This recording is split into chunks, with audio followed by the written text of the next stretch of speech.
you can get your read just by looking at the arrows and the contour and saying, okay, looks like the arrows are pointing away from me, so pointing towards the flag, and it looks like they're moving slightly to the right. That would mean a downhill putt moving to the right. And if arrows are pointing at you, then you have more of an uphill putt.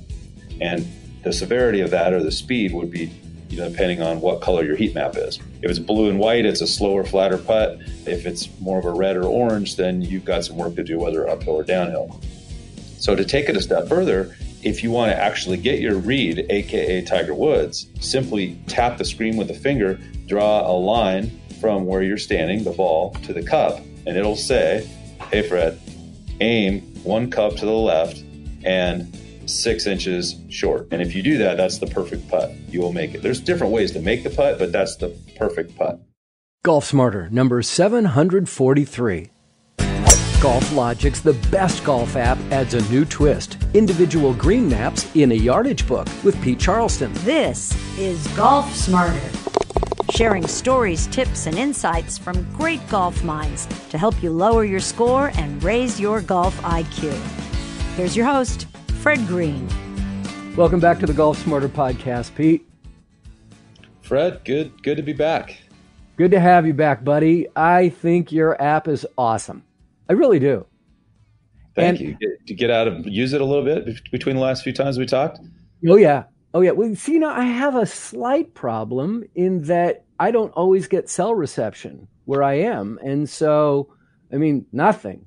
And there's obviously no Wi-Fi out there. So there's some courses I just can't use it here in Northern California. Well, you have to download it at home. You just pre-download the course. Okay. Yeah. And that is all. Do every day. Yeah. If you know you're heading to one of those courses way out there, you either hit it in the car or you do it at home before you leave, and then it'll pop up. Perfect. Okay. That's the thing. I was thinking about this the other day. The thing about this app is it's like golf, because every time I go out, I learn one little more thing. One thing's like, oh, well, that's useful. Each time I use it, like, I can do that on here? I'm not a traditional journalist, right? I'm not a journalist. So I don't download a lot of apps.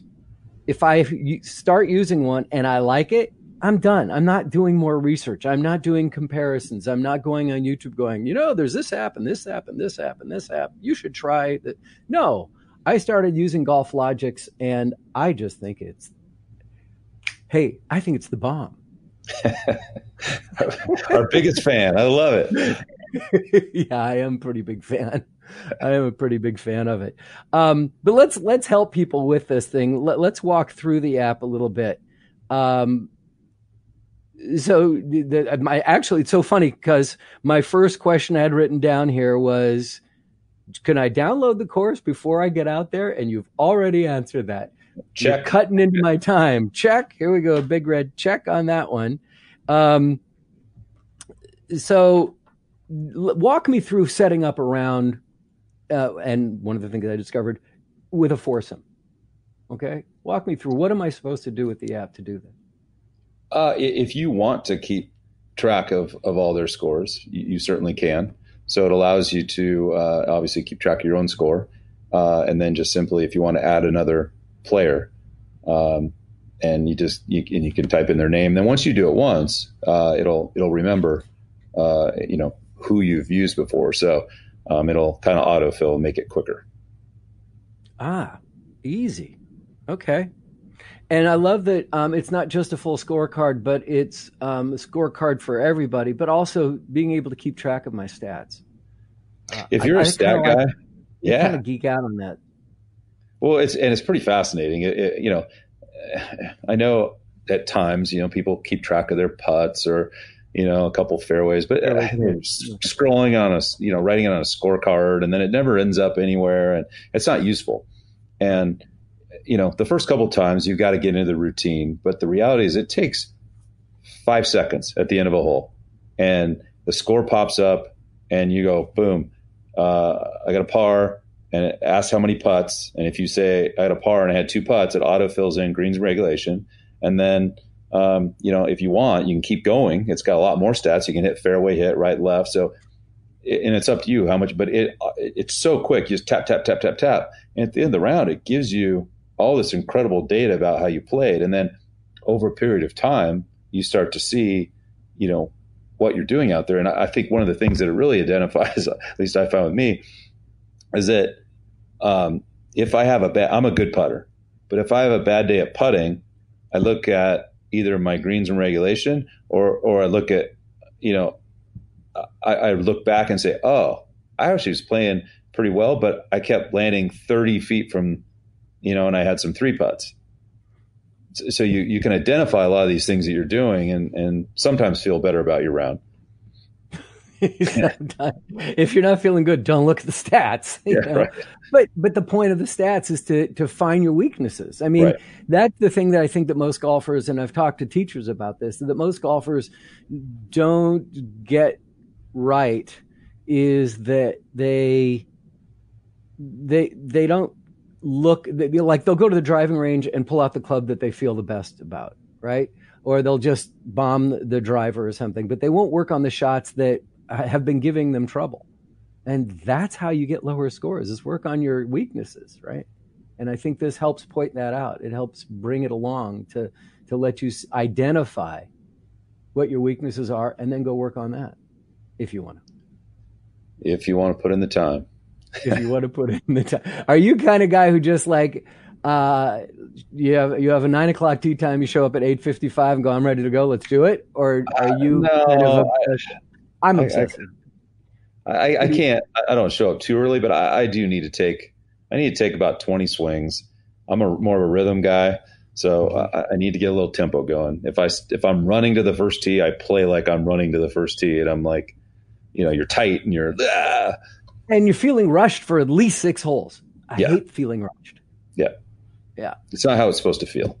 No, not golf.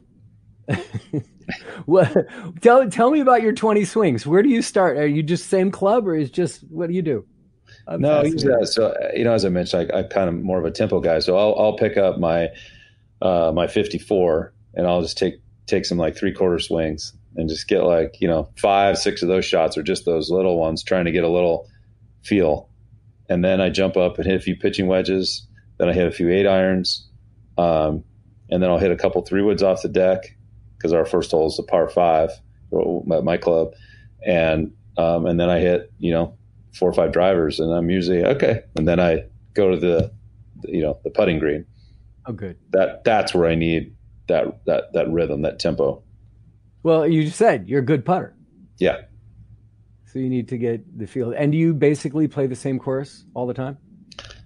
Mostly. I've still got. Well, you live in the Scottsdale area. I do, but all my friends were members of this club called Arizona Country Club. It's a great club, tons of games. You've played there. It's really fun. It's convenient. It's less than 10 minutes from my house. I play a decent amount of golf, and I still have relatively young kids, and I'm busy at work. So in order to squeeze in a round, I can't go traveling a half hour somewhere and play a 4 or 5 hour round and then travel back. And this is easy. Yeah. And that's kind of the goal here, to do that. How did GolfLogix start? What's the history behind it? Way back. So we started in 1999, and 20-something century. Yeah. In a different century. Yeah. Way back long ago. I had 2 other partners. One of the partners is still with us at GolfLogix, and we got a patent on using the real game performance data on a handheld GPS device out on the golf course. And we originally actually created like these kiosks that we'd set up on the golf course counter with a touch screen and a printer, and you'd plug this device in, and you would track all of your shots, out there. The challenge back then, though, was the devices were brutal to work with. There was no touch screen out on the golf course. People didn't even know. I would say 90+% of the people wouldn't even know what GPS stood for back then. Yeah, that was how early it was. It wasn't prevalent. It was just coming out. The hiking devices, Garmin was just getting going. So it was it was a long time ago, and we've come a long way. A lot of pivots between then and now. Sure. So when did the idea of an app, or is it immediately when the phones started, when the ecosystem, the app ecosystem was developed by Apple, that you were like, oh wait, we've got an opportunity here? Or just how did that evolve? In 2006, the USGA changed their stance. So to take it, made it even harder when we started, is that it was technically illegal to use a rangefinder or any kind of GPS device, according to the rules of golf. A lot of people did it anyway because they thought that was silly. But the USGA changed their stance, so we went from selling to the golf course to selling at retail. So in 07 and 08, we had a great run. We had partnered with Garmin. We wrote all the software and used one of their devices and sold them at retail, and we were incredibly successful. But in 08, as the economy started to melt a little bit, and we felt it here in Arizona because we're a real estate-driven town, we're like, boy, are people going to keep spending $300 on a device when these apps just started coming out? And Apple wasn't out yet with their iPhone with GPS, but BlackBerry was just going to launch with their first phone. It was a BlackBerry Curve 2, is the one that had the GPS, and the screen was tiny, but we thought, boy, and BlackBerry was super popular back then with the business folks, good demographic for us. So we went to our investors and said, guys, I think we need to give this a try and invest in, we're having our best year ever, but we need to kind of move into this as an alternate path. And luckily we did. We were the first company to do a handheld GPS or a smartphone GPS app. We launched on the Apple platform, not too long after. And then Android came out, and the rest is history. We've had over 5 million members over the stretch, and just constantly tweaking and improving and trying to make a better app experience out there. Oh, congratulations! I'm glad it's working for you, buddy. Yeah, it's fun. It's been quite a ride, that's for sure. Yeah, absolutely. And we're talking to Pete Charleston of GolfLogix, and we'll be back right after this.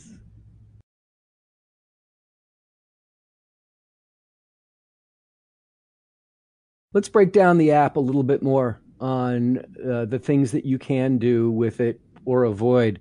I'm curious. Tell me more about club tracking.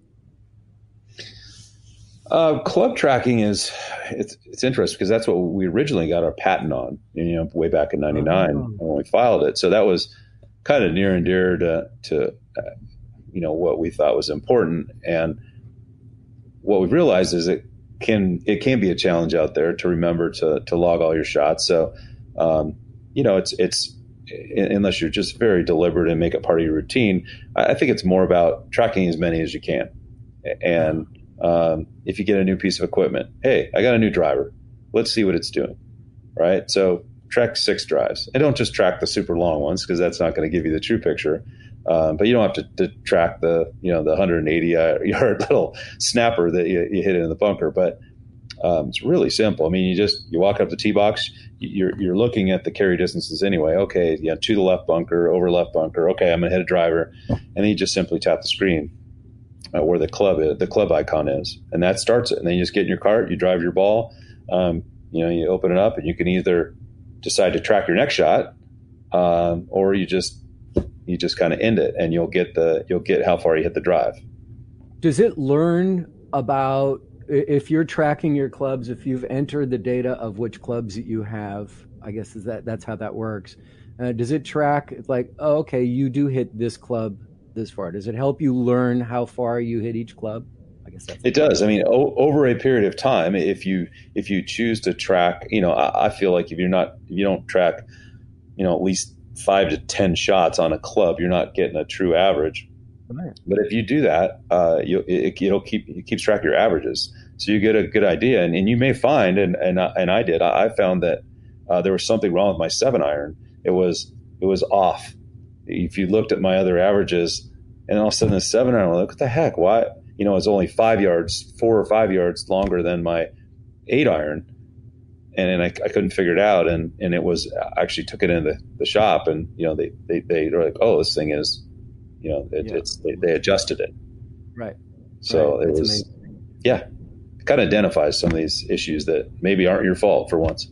Right, exactly. That's exactly true. I get people asking me, it's like, how do you get better? It's like, well, the first thing you need to do is know how far you hit each club. I do? Yeah, that's really important. What club should I hit here? I don't know. How far do you hit that club? I don't know. Well, then what do you want my help for if you don't know? It's such an important part of it. Did you see the grids? Did you see the grids on I don't know if you played around with that feature, but that is really cool, especially for someone who, is getting started and is, trying to break 100 or, trying to break 90. Once you start tracking your club averages, or you can hand enter what you think you hit your club averages, and you can select this club grid. So you're sitting on the tee box, and it literally lays out this nice, pie grid for you, and it shows these little arcs. And so it'd say like driver, 3-wood driver, and this is where you'll land. And really, more importantly, when you're making your approach shot, it lays this grid over the green. And then it's telling you, hey, if I hit my 8 iron, I'll be here. My 7 iron will be here. My 6 iron, I'll be here. So, you know what? The pin's in the back. I better try to hit that 6 iron and get a little extra club. Or sometimes there's a lot of insight when you realize, oh boy, maybe I don't hit my 7 iron 150. I actually hit it 140. Oh boy, I need to hit a 6 iron or maybe a 5 iron. You learn a lot from this. Right. I mean, most of the time you should club up anyway, because your ego gets in the way, so you think you hit the ball farther than you do. But then once you start figuring this out and you get used to clubbing up, and it pays off. So on the club tracking feature, I mean, you have edit my bag, and you can decide, you can tell it what kind of club that you have, who makes it, the club. It gives you all this data that you can put in there. And I guess artificial intelligence learns from that and lets you know that what's working. Yeah, it's fun to put in all the clubs in your bag, and we've made it a lot easier. So with your irons, it asks you to if you plug in a couple clubs, then it automatically will fill in everything for you. If you fill in, I have pings, and I hit my pitching wedge 125, then it's going to plug in and put 10-yard increments on the other clubs. So it's pretty cool. It gives you this if you manually want to do it. Right. But it's quick. Yeah. I'm looking through it now on my phone, and it's like, oh, it gives me some distances, but I didn't put any of the information. Now I can add that, and that's going to tell me more. Ooh, I'm liking that a lot. Let's talk about a recent feature that I think is pretty amazing, and that's this 3D approach on your putting greens. Talk about that.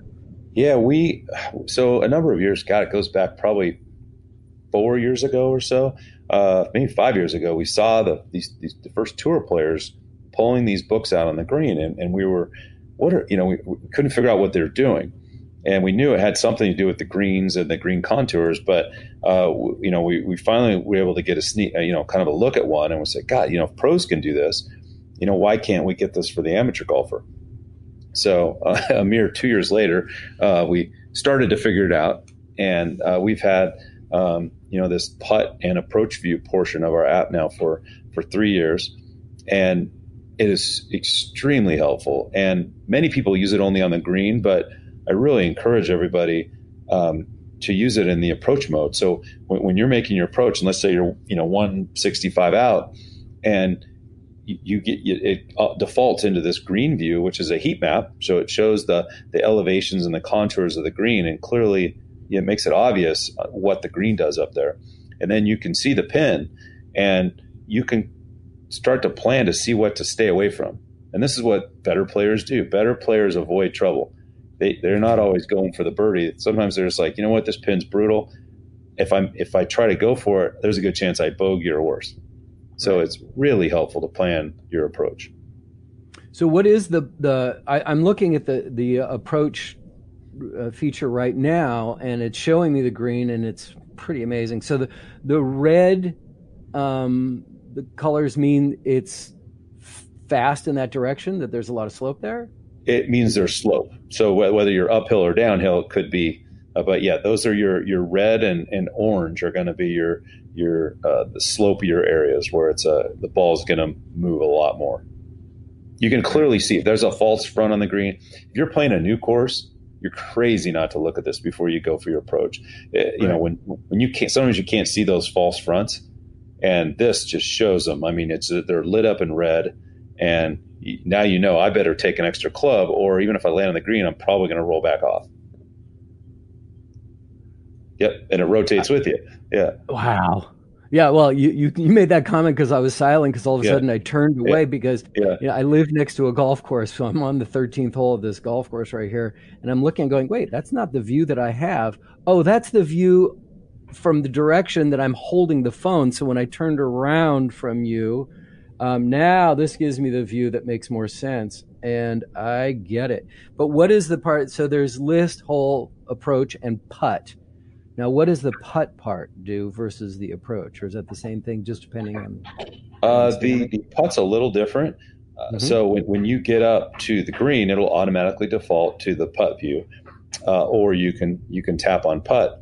And the great thing about the putting service, or whether you're chipping or putting, you know, you're able to walk up, and it's basically a video game software that allows you to, it rotates based on your view. So it's really, really cool. Like you literally walk up, and if you're looking at your phone and you're looking from the ball to the cup, it's exactly what you're looking at. Wow. And you see these arrows and contours in that direction. So you can do one of two things. One, you can get your read just by looking at the arrows and the contour and saying, okay, looks like the arrows are pointing away from me, so pointing towards the flag, and it looks like they're moving slightly to the right. That would mean a downhill putt moving to the right. So, and if arrows are pointing at you, then you have a little more of an uphill putt. And the severity of that, or the speed, would be, you know, depending on what color your heat map is. So if it's blue and white, it's a slower, flatter putt. If it's more of a red or orange, then you've got some work to do, whether uphill or downhill. So to take it a step further, if you want to actually get your read, aka Tiger Woods, simply, you know, tap the screen with the finger, draw a line from where you're standing, the ball, to the cup, and it will actually, you know, run in real time. It takes like 3 seconds, and it will spit out your putt read, and it'll say, you know, basically, hey, Fred, aim 1 cup to the left and 6 inches short. And if you do that, that's the perfect putt. You will make it. There's different ways to make the putt, but that's the perfect putt.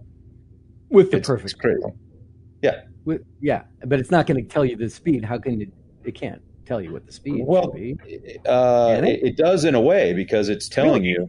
So it gives you a point to hit to. So it's like, this is no different than playing with a really skilled caddy.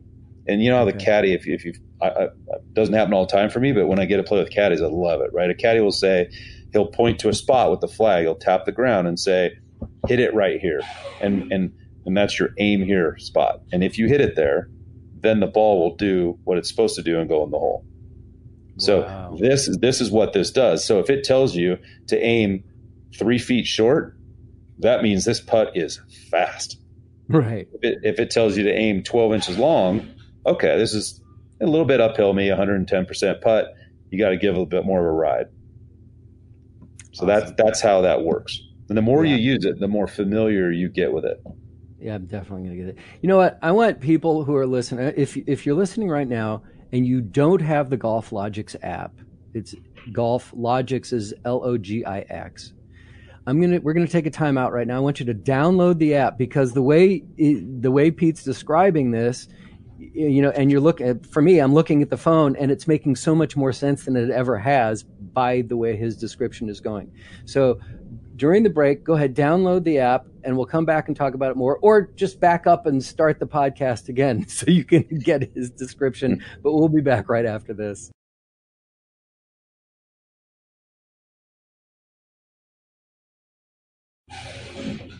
What is that noise?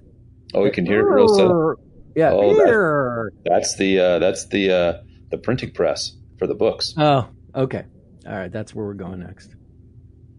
Now, is GolfLogix available for the Apple Watch as well, or even the Android watches? The wearables? Yeah, it's available for the Apple Watch. And what's great about that is that you don't have to pull your phone out. And once you start your round, you've got, your carry distances, you've got distance of front, center, and back. And then what's great on the putting green, where I described earlier, if you draw a line from the ball to the cup, it gives you a read, and it'll say, like we said before, aim 1 cup left, aim 12 inches short. You can look at that, put your phone away, and then right before you're ready to putt, you just lift your wrist and look at your watch, and it reminds you and says, aim. It's like that caddy again telling, hey, Fred, aim 1 cup left, 1 foot short. And that's the last thing you look at. That's what I do before I putt. That's the last thing I look at, and then it's in my mind, and I putt really confidently. Very cool. Very cool. And it's available on Apple and Android, or? Just Apple. Just Apple at this point. It's available on all the Android phones, just not the Android wearables. I see. Okay. All right. And now you're going in reverse tech, right? What is going on? What is you got a new product that you're coming out with, and I'm very excited because I'm going to use it this week. But it's basically a print version, and that strange noise that we're hearing in the background occasionally, I think that's part of what you're going to, right? That is it, yes. Some people will call us crazy. So we went from the hardware business, and then we went to the software business.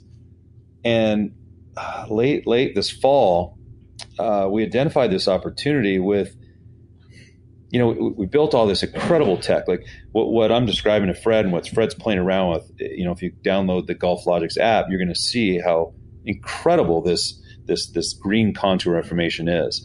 And we're doing extremely well. So many people are downloading it and using it. But I found this demographic that called everybody cheaters.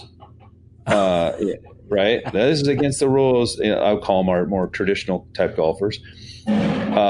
Or B, people who just didn't want their phones certainly out on the green with them, right? Sure. And we're like, boy, we have the data. Why wouldn't we try to appeal or build something for this great demographic? And we did it. And we called a number of courses.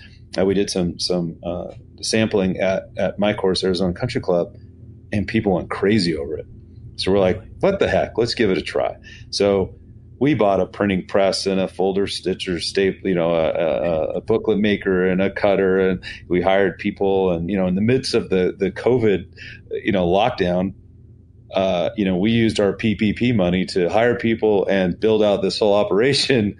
It was fantastic, and we launched 5 weeks ago, and we're here now, June 1st, as we're recording this. So just It is ridiculous. Every day, like today, you're hearing that thing running because we are printing books. They're all custom made for each course, and they all have the course name on them. And we cannot catch up. It's that busy.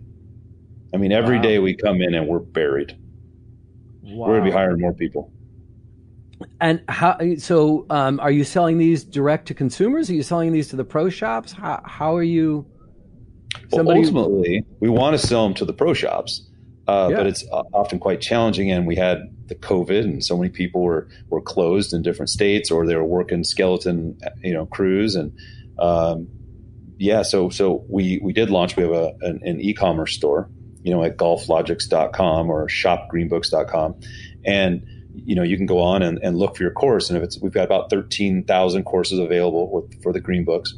And so you can go in and buy direct, or you can go into your pro shop, and ask them, if they want to carry them. And, we're so confident in what we're doing. We actually we've got a lot of guerrilla marketing going. We're sending out 3 books to a good chunk of the golf courses out there, to the head pro, addressed to the head pro, and just saying, hey, go out and use them, have fun, hand them out to some of your members, let them try them. and we'd love to, to sell them at every pro shop. But and we're starting to get some good traction there.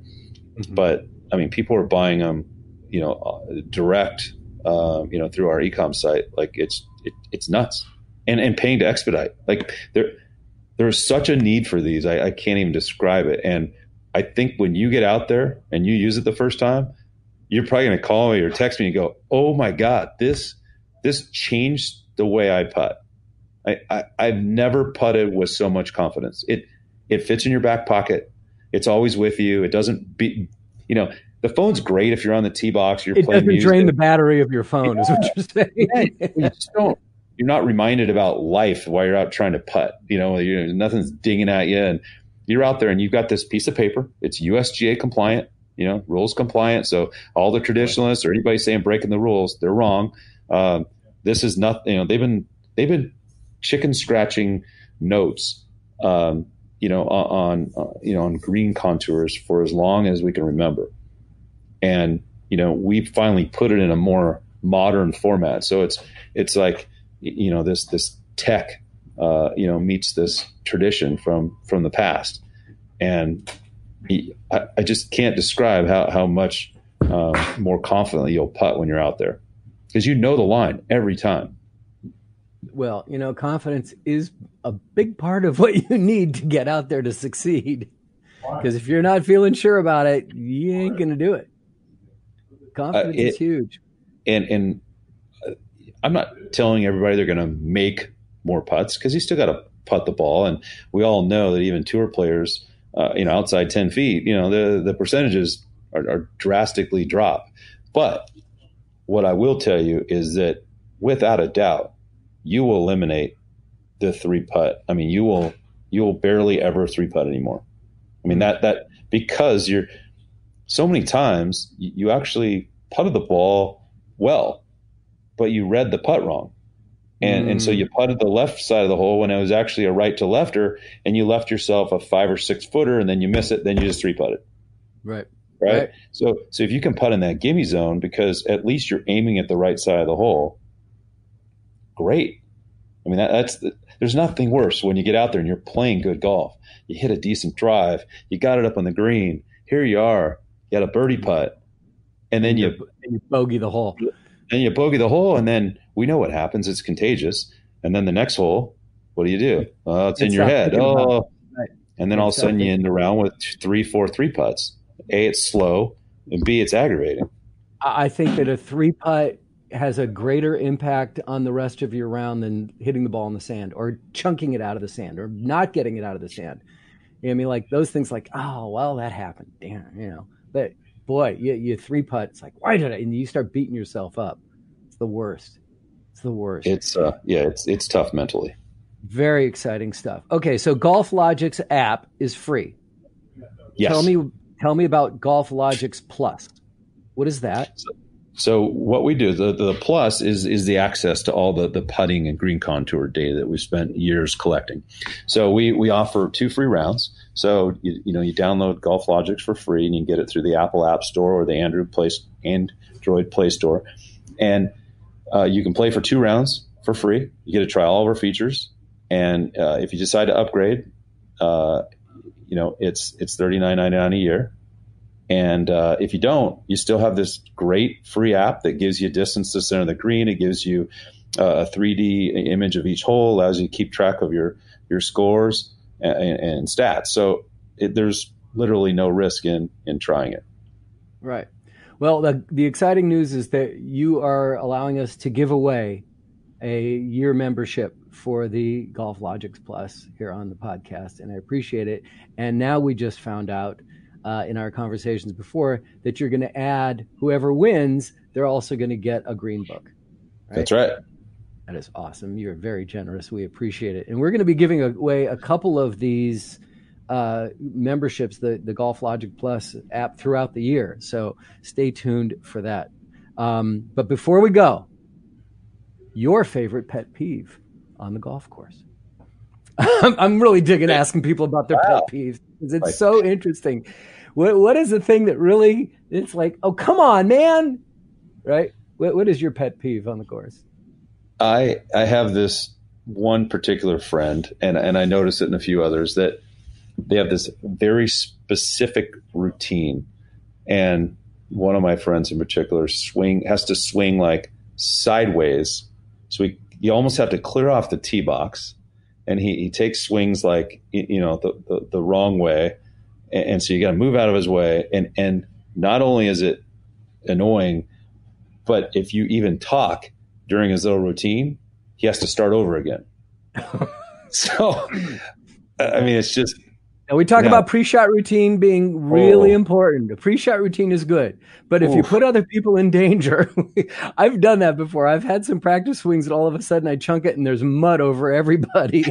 So I learned from that one early on. But you got to do a pre-shot routine, but you can't be crazy about it. You can't drive your playing partners. That's a good one. That's a good one. Thanks for reminding me that I annoy people. Okay.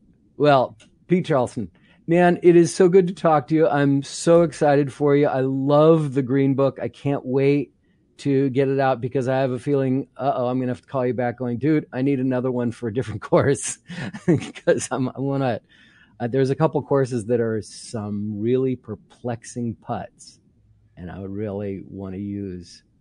But now that I can download the course before I get there, no, I want the book. I want to use the book. I'm all in. You use both. That's what I do. Oh, well, of course you do. Yeah. You probably wear a shirt that says GolfLogix on it too. I mean, come on. It's helpful everywhere. Absolutely. That's right. Pete, good luck, buddy. I know you're headed out. You got to get off the phone because you're headed off to Bandon for your very first time out there. Have a great time. Thanks for your generosity and for your time. Thanks, Fred. Great to be on. All right, so let me tell you how, before we go farther. Pete is a friend of my nephew in Arizona, and my nephew's like, you've got to meet this guy, and that's how we met a while ago. So actually, when Pete and I are not recording, he refers to me as Uncle Fred.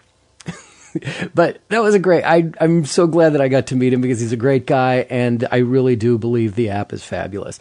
And as you just heard from co-founder and president of GolfLogix, our next giveaway of a 12-month membership to GolfLogix Plus, the app for either Android or iOS, has been now enhanced to include a green book from the course of your choice, courtesy of Pete Charleston and the great folks at GolfLogix.com. Play smarter with GolfLogix and Golf Smarter. The winner will be announced on the next episode, number 744. So enter right now at golfsmarter.com/giveaway2020, or just click on the banner at the top of the page of golfsmarter.com. This week on Golf Smarter Mulligans, we complement our conversation with Pete on green reading with an episode from 2008 on putting and putter fitting with Andy Thompson, a disciple of David Edel, Mark Sweeney, and Jeff Mangum, and here's just a sample. Well, a lot of them have come in with what I would call really almost miss a putting. I mean, they come back in thinking that they need to go straight back, straight through, or putt with an arc, and many of them think that they're putting straight back and straight through. And when I put them on our Sam Putt Lab, which is a device that measures 28 different parameters about their putting, we, quite frankly, very seldom find somebody that can putt straight back and straight through. That's episode 59 of our sister podcast from the archives of 400 plus hours of Golf Smarter called Golf Smarter Mulligans, released each Friday, and you can find it where you get your favorite podcasts. Please reach out to me on Instagram, Twitter, or Facebook. Read more about our weekly content on LinkedIn from me, Fred Green, or if you have any questions, comments, or suggestions, use @GolfSmarter on social media or just click on the Hey Fred button at golfsmarter.com.